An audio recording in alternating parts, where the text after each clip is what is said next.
El siguiente programa es apto para toda la familia. Para una mayor comprensión se recomienda a los menores de edad verlo en compañía de sus padres o de un adulto responsable.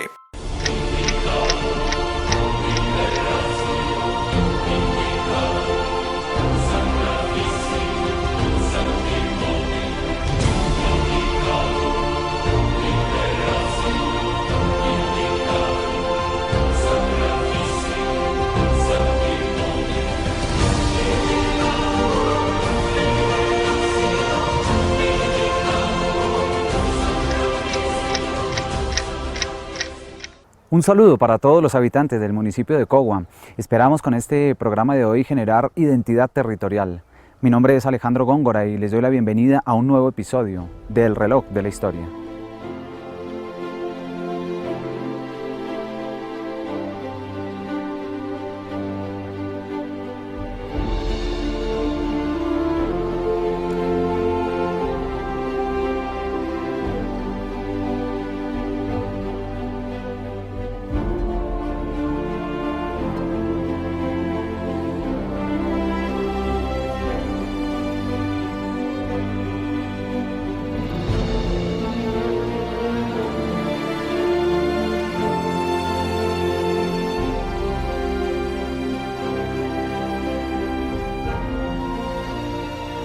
Y hoy volvemos a detener el reloj de la historia, como ya lo hemos hecho en otras ocasiones, acá en el municipio de Cogua, porque vamos a estar hablando, vamos a estar escudriñando el pasado de la Reserva Forestal Protectora de acá de nuestro municipio.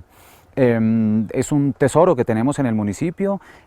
Cuando empezó, quizás algunos de quienes van a ver este programa no habían nacido, como lo menciona nuestro invitado del programa de hoy. Así que es muy interesante pues traer esta historia, recrearla y además pues entrar con nuestras cámaras allá a la reserva forestal para llevarles a ustedes las imágenes. Como siempre nos surgen muchas preguntas, ¿no? ¿Qué era lo que sucedía con estos territorios por allá para mitad del siglo pasado? Que habían sufrido un deterioro en sus ecosistemas estratégicos, pues debido a que habían sido intervenidos con actividades agrícolas, cultivos de papa, ganadería, etcétera. Cómo se fueron transformando esos territorios y cuál fue esa crisis ambiental, esa crisis prácticamente enfocada en lo hídrico, que a finales de los 80 y principios de los 90 llevó a la administración municipal a contratar unos estudios y finalmente a tomar la decisión de adquirir unos predios y empezar a determinar esa zona como una zona de reserva, ¿no? Así que vamos a estar navegando en torno a estas preguntas, vamos a estar intentando responderlas, pero ojalá, como siempre, despertando en ustedes la curiosidad para que vayan e investiguen por su cuenta. Bueno, pues estamos acá en la parte alta de la cuenca hidrográfica de la Quebrada Honda, hoy Reserva Forestal Protectora. Esto, empezando a comienzos del siglo pasado, debió estar completamente cubierto de vegetación nativa, como ustedes van a ver ahorita en las imágenes. Ya a mediados de los años, desde los años 40, 50, 60, empieza a ver, se fortalece más la intervención para praderas, ganado, cultivos, eso. Y dejó en el área que tiene ahorita la reserva, que son 475 hectáreas, se descubrieron o se abrieron, se despojaron de vegetación alrededor de unas 300 hectáreas más o menos. Es el promedio que tenemos.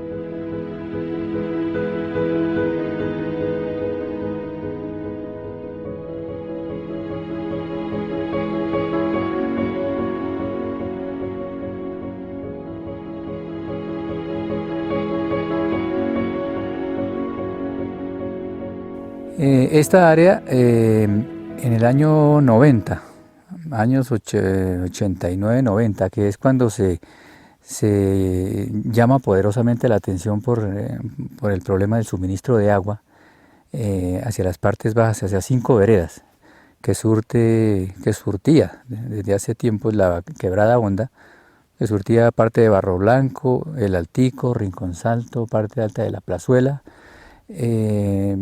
Empezaba ya a haber problemas de suministro, y en ese momento, años 89, 90, justamente acá, pues todo de propiedad privada. Había una finca de 200 hectáreas, propiedad de unos hermanos Jiménez. Ellos vivían en Bogotá y les gustaba la experimentación pecuaria.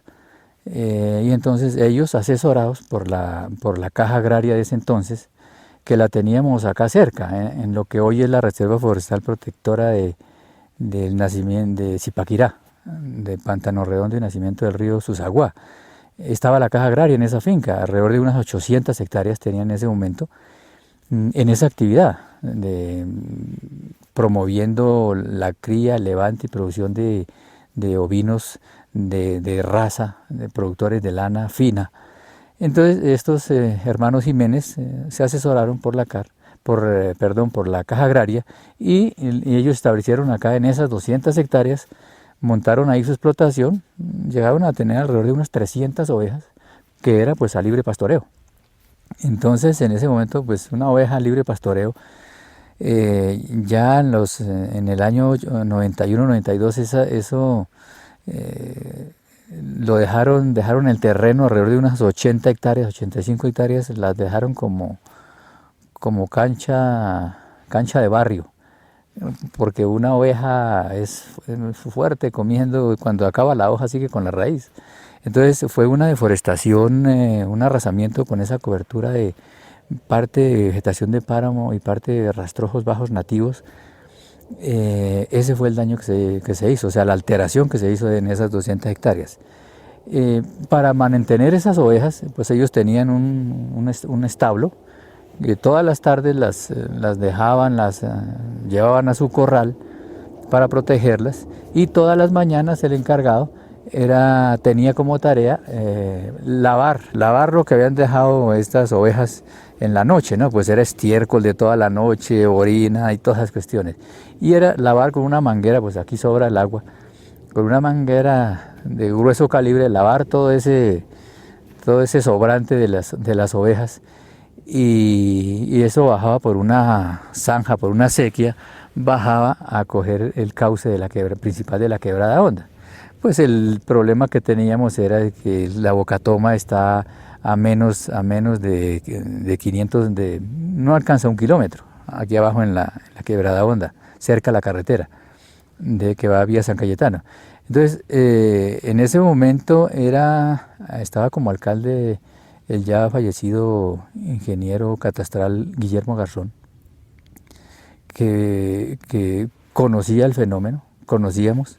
En ese momento yo estaba recién desempacado de la universidad como ingeniero forestal, y empieza uno a hacer pinitos y nos encontramos con este problema. Entonces se tomó la decisión desde la administración municipal, porque no había un conocimiento de los recursos hídricos municipales, y se decide hacer un inventario de recursos hídricos. Pues caminar quebrada a quebrada, en qué condiciones está, qué comunidades abastece, en qué problemas tenía, y así se hizo esa investigación, ese recorrido por las alrededor de 36 quebradas que tiene el municipio de drenajes principales.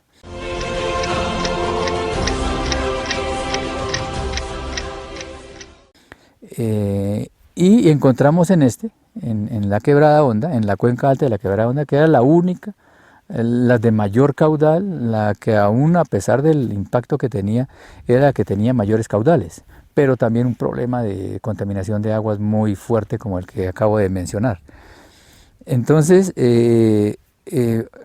optamos por hacer público, pues al Consejo Municipal del momento, se les notificó cómo iba el avance, se daban informes de qué se iba encontrando en el camino del proyecto, y se organizó un convite, una salida acá a la reserva, y justamente encontramos en ese momento que la CAR, la unidad de monitoreo, estaba haciendo unos sondeos de calidad de agua, y encontramos justo cuando estaban lavando el establo.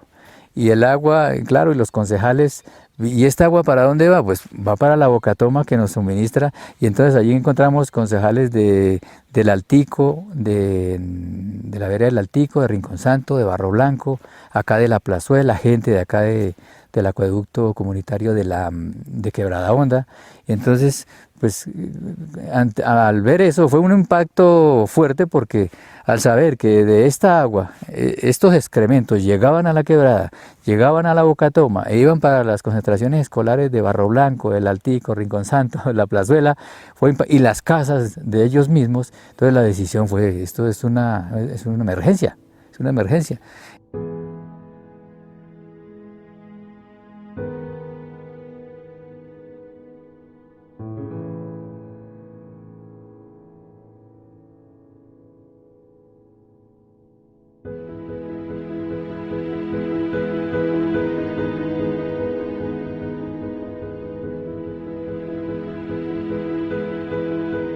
Entonces, aquí en estas alturas, que estamos a 3.400 metros, se tomó la decisión.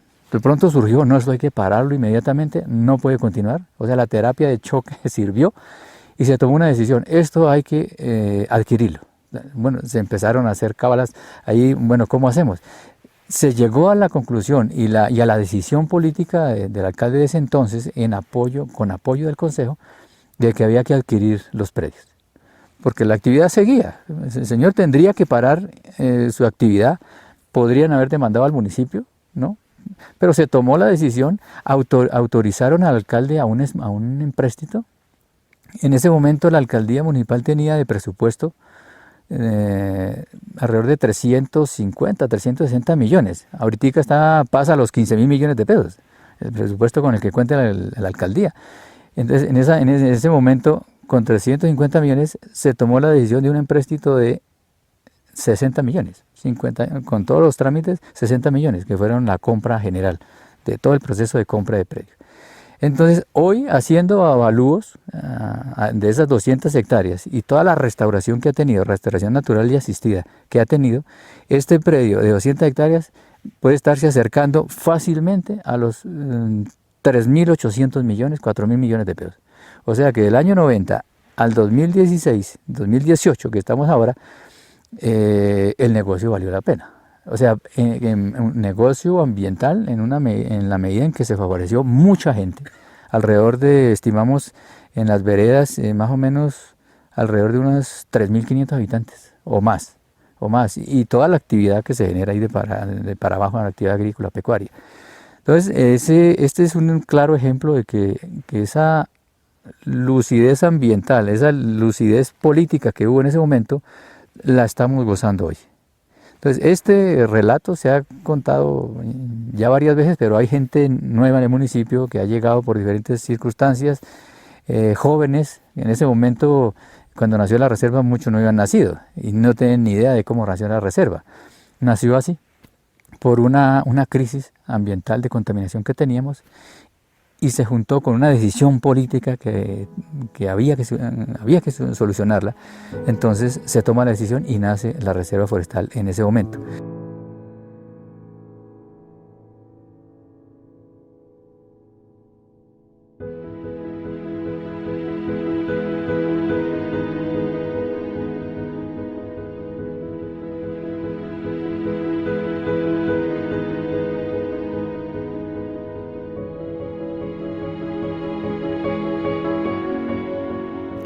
Vivimos una época en que somos bastante críticos con nosotros mismos, o bastante críticos en general, porque deterioramos mucho el medio ambiente, a pesar de que desde hace unas décadas se vienen haciendo algunos intentos, incluso a nivel mundial, por luchar por la sostenibilidad ambiental y la recuperación de ecosistemas que han sido deteriorados.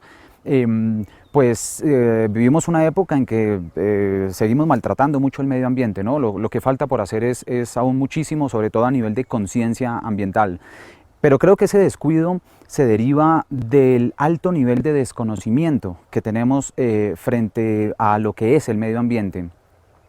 Me parece que ese nivel de desconocimiento es lo que nos lleva a no respetar el medio ambiente y por consiguiente a no quererlo. La intención que tenemos con este programa es sin duda poder contribuir, poder aportar algún granito de arena en esa misión de conocer un poco más el medio ambiente y en esa medida poder empezar a respetarlo y por esa vía poder llegar a quererlo, a sentirlo completamente nuestro, sobre todo si es el medio ambiente de acá, del municipio en el que vivimos, ¿no? De acá, de nuestro municipio de Cogua. De esta manera continuamos con este episodio del reloj de la historia. Ya se tuvo el acompañamiento, la alcaldía solicitó el acompañamiento de la corporación, de la CAR, destinó su equipo técnico de biólogos, ecólogos, agrónomos, ingenieros forestales del momento para hacer el levantamiento del caso y se toma la decisión de declararlo ya la cuenca alta de la Quebrada Honda como reserva forestal protectora de las quebradas Honda y Calderitas. En este sector estamos en la quebrada Calderitas, que drena la Calderitas, se encuentra más abajo con la quebrada Honda. El sector occidental es la quebrada Honda. Así surgió un área de 475.3 hectáreas como reserva forestal protectora. Acá el predio donde nos encontramos, esto era del doctor Ucros, habitante de La Plazuela. Él al máximo hasta donde pudo, pues tenía actividad agrícola y pecuaria. Cuando se le planteó, mire, hay la iniciativa de esto, dijo, listo, me parece fascinante la idea, y ofreció los predios en venta. Así hicieron, otras personas no estuvieron muy de acuerdo.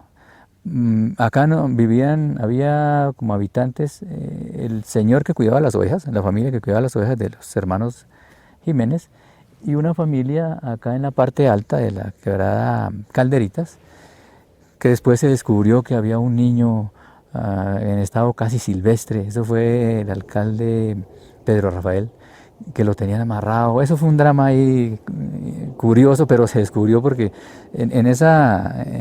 con la ruta de asegurar como la reserva, se encontró ese fenómeno de un niño casi en estado salvaje amarrado porque era un niño inquieto y ya ni hablaba, se expresaba.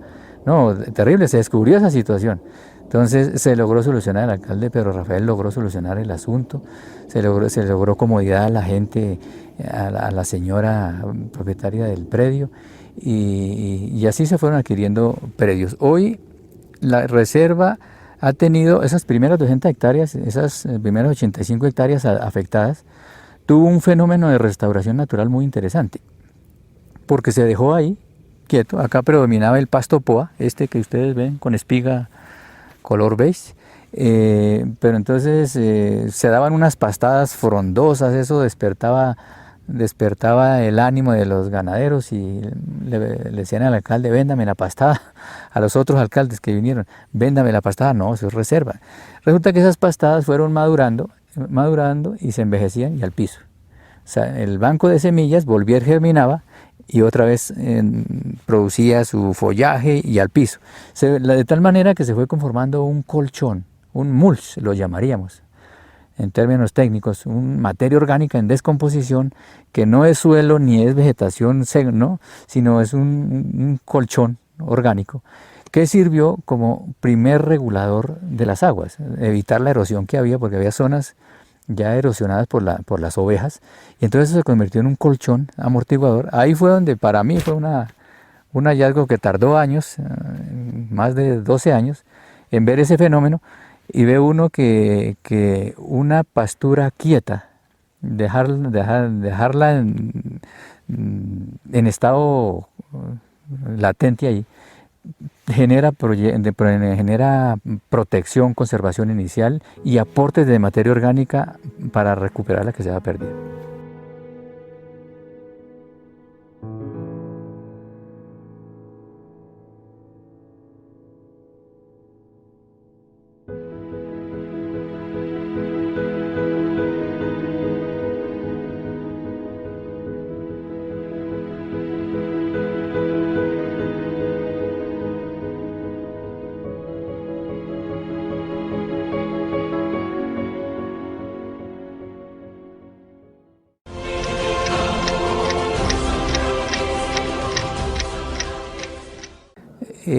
Vea, interesante la pregunta, porque es que cuando se toma la decisión de declarar un área protegida como esta, Reserva Forestal Protectora, Debe haber una participación de la autoridad ambiental, la alcaldía municipal, el consejo, las comunidades, de concertación, de mirar el uso, de velar todo lo que está sobre ese territorio y conocer la magnitud, lo que significa para la inmensa mayoría.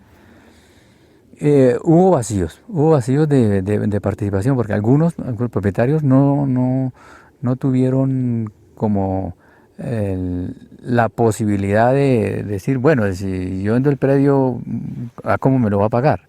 Entonces, en ese momento, la gobernación y las CAR, no habían nacido la ley 99, que fue del 93, que obligaba a los entes territoriales, a los municipios, a comprar predios de interés hídrico. Ya con la ley 99, artículo 111, les dice a los municipios que tienen que dejar el mínimo el 1% de su presupuesto para comprar estas zonas donde se abastecen acueductos comunitarios. Entonces, en esa medida, pues Cogua se adelantó a la ley, se adelantó 2 años, casi 3 años se adelantó, porque estos predios quedaron quietos en el año 90. Entonces ya había 3 años de ganancia en restauración natural. Entonces,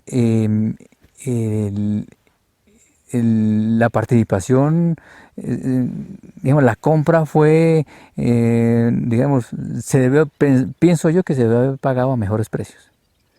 Porque en este momento ya, por ejemplo, en estas condiciones de bosque nativo o cobertura de pajonales, frailejonales, predios que estén en cobertura nativa, a estas alturas, en Cogua, a 3.400 metros, 4.500 metros, la gobernación, la CAR, deben estar pagando por hectárea alrededor debe estar en 12 millones, 15 millones, parece que está subiendo, pero antes era 3 millones y medio, 4 millones, en esa época, o sea, precios del año 90, 91, 92. Entonces, claro, eso ahorita tendría otro precio, a valor presente tendría otro precio, pero sí por el valor, no había tanto la conciencia de que esos predios, de que mucha gente se abastece de acá, ¿cierto? Pero entonces se debió haber recompensado con más precio estos predios. Entonces hubo un rifirrafe entre propietarios y creo que ahí se falló.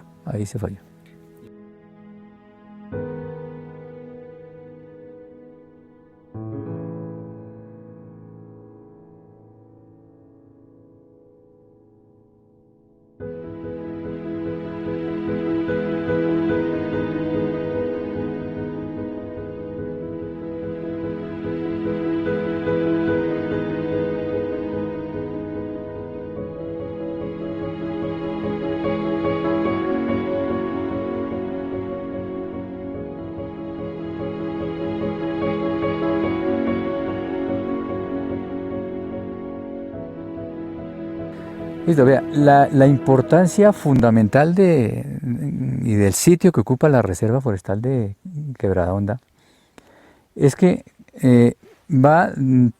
cubre un piso altitudinal, una margen bastante alta para ser un territorio tan pequeño, de 475 hectáreas, porque va desde la parte baja, que está a los 2.970 metros sobre el nivel del mar, hasta la parte alta, el punto más alto geográfico que tenemos en Cogua, que no es el Cerro del Púlpito. El Cerro del Púlpito está a 3.520 metros, pero más atrásito, en límites con Zipa, tenemos el Cerro de la Cuchilla, la Rastra creo que se llama.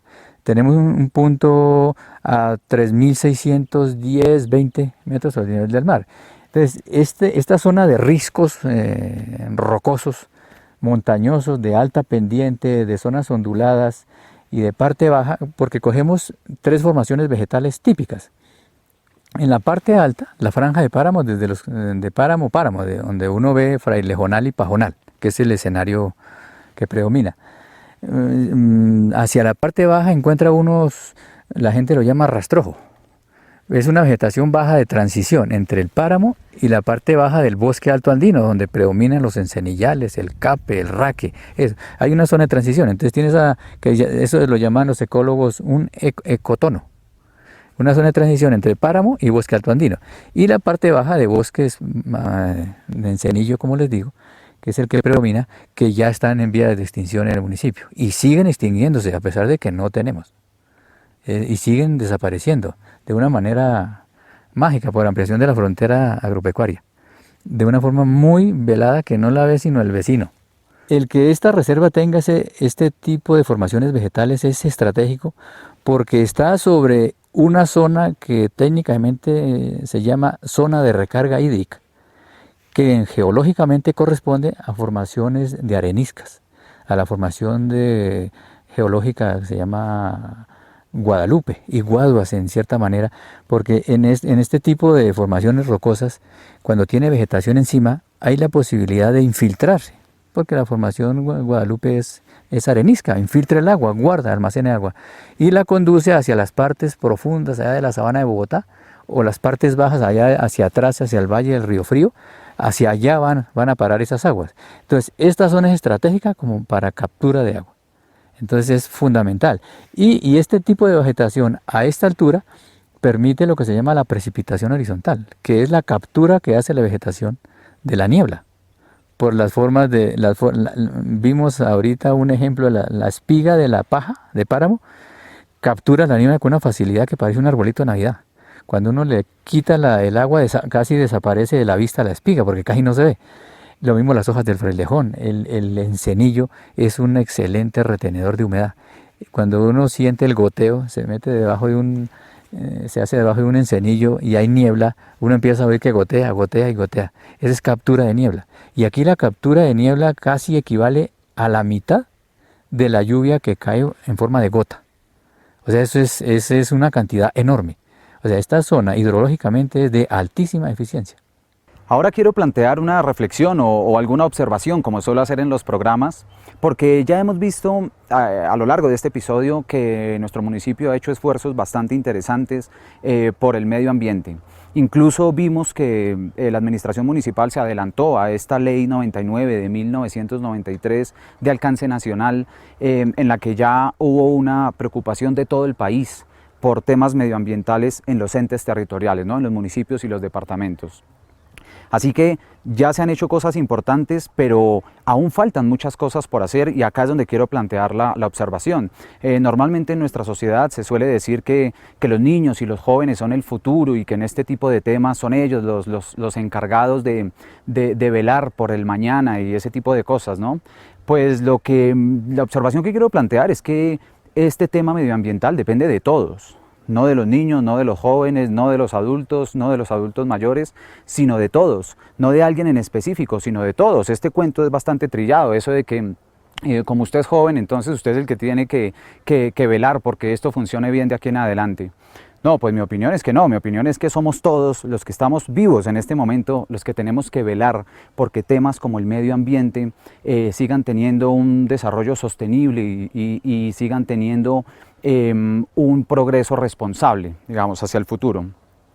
Así que, bueno, la observación es esa, que ojalá nos vinculemos todos con estos procesos, sintamos una responsabilidad de aquí hacia el mañana frente a estos temas medioambientales y que no solo creamos que es un sector de la población el que tiene que tener, digamos, algún tipo de responsabilidad frente a esto, ¿no? De esta manera continuamos con este episodio del reloj de la historia.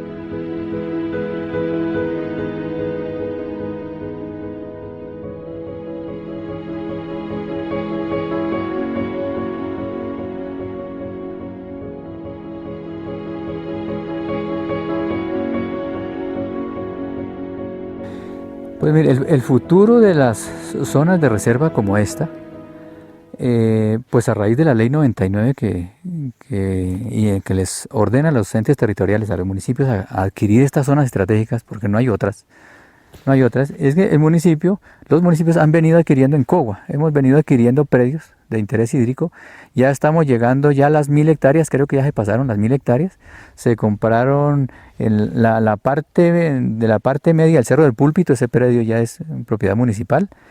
Hay otros predios en la parte alta de la quebrada de la vereda Rodamontal, hay 3 predios grandes, allá hay un guardabosque, hay una zona, hay un área protegida, allá hay un vigilante, acá hay 2 guardabosques en esta.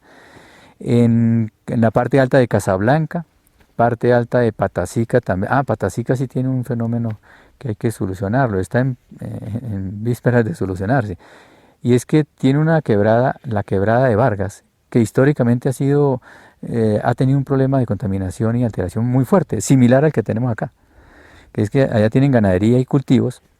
Antes era mucho más fuerte, ahora era recurrente que ganado, una vaca se enrodara, era tanta la pendiente del terreno que una vaca se rodaba y caía allá y no había forma de sacarla. No había forma de entrar, de sacarla. Y esa vaca, ¿qué le pasaba? Se descomponía y era el agua que comían. O sea, la gente se tomó todo el caldo y eso hubo problemas de enfermedades gastrointestinales en niños, problemas. Y ahorita tenemos la misma amenaza. Entonces hay una mina que abrieron recientemente muy cerca, que testimonios del líder de Patacica me comentan en una mesa de trabajo que tuvimos reciente, que en el momento del verano que tuvimos intenso, de la sequía del finales de 2009 y 2010, que fue muy fuerte, casi 5 meses sin llover, la quebrada le quedó agua en algún grado, casi de las únicas que quedaron, porque la inmensa mayoría, a excepción también acá de Quebrada Honda, se secaron. La inmensa mayoría se secó. Las de Casablanca tuve la oportunidad de conocerlas resecas. El único sitio por donde salía agua eran las bocatomas de las minas. Había dos minas que les medí caudales. Una tenía 1.3 litros por segundo y la otra 1.5. Si la memoria no me falla, litros por segundo. El resto de nacimientos y humedales altos, secos, completamente secos. Entonces allí hay un problema que tenemos. Y hay otras zonas, parte alta de La Chapa, de Barro Blanco, Páramo Alto también. O sea, las zonas por restaurarse, hasta ahora empezamos la tarea. Afortunadamente la adquisición de predios sigue dándose, los mecanismos se están pagando a mejores precios, esa es una buena noticia, pero hay que incentivar esa línea de asegurar el territorio ambientalmente.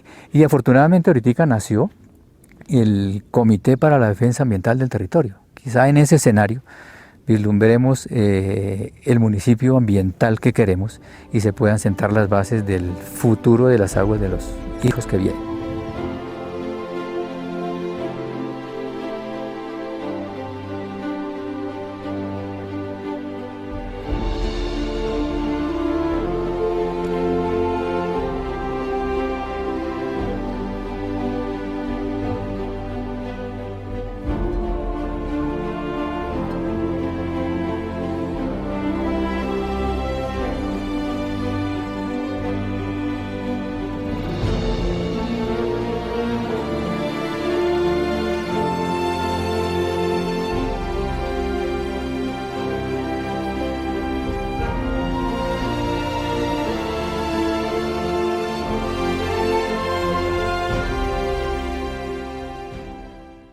Y de esta manera llegamos al final de este episodio tan verde y tan coguano que tuvimos hoy en el reloj de la historia, pero bueno, no quiero despedirme sin antes extenderles la invitación para que visiten la Reserva Forestal, para que cuidemos en definitiva el medio ambiente y para que nos informemos, para que conozcamos. Lo resaltaba en otro segmento del programa, que en la medida en que conozcamos podemos respetar, y en la medida en que respetemos podemos llegar a querer, ¿no? A sentir como nuestro ese campo sobre el que ya tenemos un conocimiento y frente al cual ya sentimos un respeto.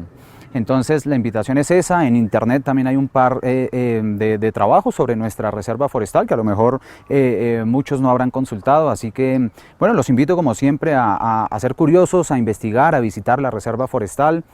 De esta manera ya llegamos al final de nuestro programa, así que como siempre les envío un saludo muy especial y nos encontraremos en una próxima ocasión en el reloj de la historia.